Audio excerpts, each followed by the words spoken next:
अस्सलाम वालेकुम। एक बार फिर आपकी खिदमत में हाजिर है आपका खादिम अब्दुल्ला लखानी DH सिटी कराची के हवाले से कुछ अपडेट्स लेकर। DH सिटी कराची में नहायत ही चालाक और इंतहाई शातिर ख़रीदार की एंट्री हो चुकी है। अब आप सोच रहे होंगे यार ये इंतहाई चालाक और शातिर ख़रीदार क्या है। जब किसी सोसाइटी में या किसी जगह पे इंतहाई हद तक मंदी हो जाती है ना, तो एक परसेप्शन कायम हो जाता है, प्राइसेस डाउन हो जाती हैं, सेलर जो है वो इंतहाई परेशान हो जाता है और रेट अपनी सतह को पहुंच जाता है। रेट अपनी सतह को पहुंचता है तो उसके बाद जाके वो ख़रीदार एक्टिव होता है, वो इंतहाई चालाक होता है, वो आपको पता भी नहीं लगने देता और वो ख़रीदारी खामोशी से कर रहा होता। जैसे वो कहेगा कि यार बिल्कुल ही मार्केट तो बिल्कुल मरी हुई, क्या हाल है वाले, अच्छा चलो कोई चीज़ हो तो बता देना, देख लेंगे। और जैसे ही बताते हैं बोलता अच्छा चलो, फिर वो एक और ऑफ़र आती है और कहीं ना कहीं डील बन जाती है।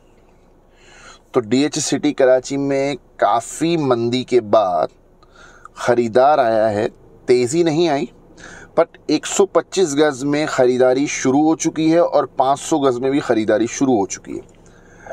अच्छा प्लॉट अच्छी लोकेशन पे बहुत मुश्किल से मिल रहा है और अगर मिल भी रहा है तो फ़ौरन बिक रहा है। तो इसे कहते हैं बड़े ही चालाक और शातिर ख़रीदार की एंट्री होना। पिछले दिनों DH वैली में परचेजिंग शुरू हुई। सबसे पहले बाइंग आई सेक्टर 6 में, सेक्टर 6 के बाद बाइंग आई सेक्टर 9 और 13 में। तो उधर से ख़रीदारी शुरू हुई, सेक्टर 6 के बाद, सेक्टर 9 के बाद और फिर सेक्टर 13 और 12 में ख़रीदारी शुरू हुई और आखिरी में सेक्टर 3 की तरफ ख़रीदारी शुरू। इस वक्त के बाद जो है वो इस वक्त सेक्टर 3 में ख़रीदारी मौजूद है। सेक्टर 6 में भी ख़रीदारी कुछ ना कुछ चल रही है।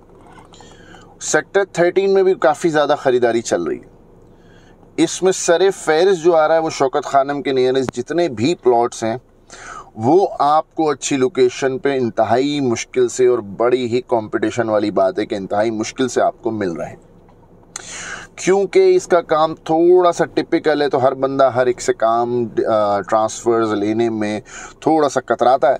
तो हर कोई बावसूख ज़राए से, क्योंकि ज़्यादातर इसके ट्रांसफ़र पिंडी में होते हैं, कराची में ज़्यादातर ट्रांसफ़र नहीं होते हैं, और इसी वजह से कराची की ज़्यादा मांग रहती है कि कराची ट्रांसफ़र हमें प्लॉट चाहिए। जब DH वैली से ख़रीदारी निकल के आगे बढ़ी तो फिर ख़रीदारी 14A और 14B में आ गई। अच्छा, सेक्टर 3 में ख़रीदारी 23 से 24 लाख से शुरू हुई। सेक्टर 6 में ख़रीदारी 19 से 20 लाख से शुरू हुई। सेक्टर 12 और 13 जो कि 16 लाख से शुरू हुआ और फिर 18-19 लाख रुपए तक पहुंच गया। तो ये इसका लबे लबाब था 125 और DH वैली के हवाले से। फिर आती है सेक्टर 14A 14B की बाइंग। उसके बाद आहिस्ता आहिस्ता येलो जोन में 500 गज़ में बाइंग शुरू हो जाती है और इंतहाई खामोशी से, बिल्कुल जैसे यार ये स्मार्ट परचेज़र मार्केट को सतह से उठाने में बड़ा किरदार अदा करते हैं। और उसके बाद इन्वेस्टर्स एंटर होते हैं, उसके बाद डीलर्स DH जो फेज़ 8 में काम कर रहे होते हैं या कहीं और काम कर रहे होते हैं वो भी एंटर होते हैं। फिर क्योंकि बहरिया की मार्केट स्लो है तो बहुत ज़्यादा परचेजिंग बहरिया की तरफ से भी इस तरफ आई है। काफ़ी लोग बहरिया के इन्वेस्टर्स भी इस तरफ एंटर हुए। तो ये इस वक्त की DH सिटी कराची की मार्केट अपडेट थी। मैं एक बार आपको DH वैली के रेट थोड़े से अपडेट कर दूं। सेक्टर 3 का मैंने आपको बताया 24-25 लाख रुपए, सेक्टर 6 का मैंने आपको बताया अराउंड 20 से 22 लाख रुपए, सेक्टर 9 का मैंने आपको बताया अराउंड 19 से 20 लाख रुपए और सेक्टर 13 का मैंने आपको बताया 18 से 19 लाख रुपए का। ये इनके रेट्स चल रहे हैं। अब लोकेशन वाइज इसमें नीचे और ऊपर हो सकते हैं। अपनी दुआओं में बहुत याद रखिएगा। इसके हवाले से DH सिटी के हवाले से कोई भी आपको क्वेरी हो तो दिए गए नंबरों पे रब्ता कर दीजिएगा। वीडियो पसंद आई हो तो लाइक, सब्सक्राइब और शेयर कर दीजिएगा। बहुत बहुत शुक्रिया। अस्सलाम वालेकुम।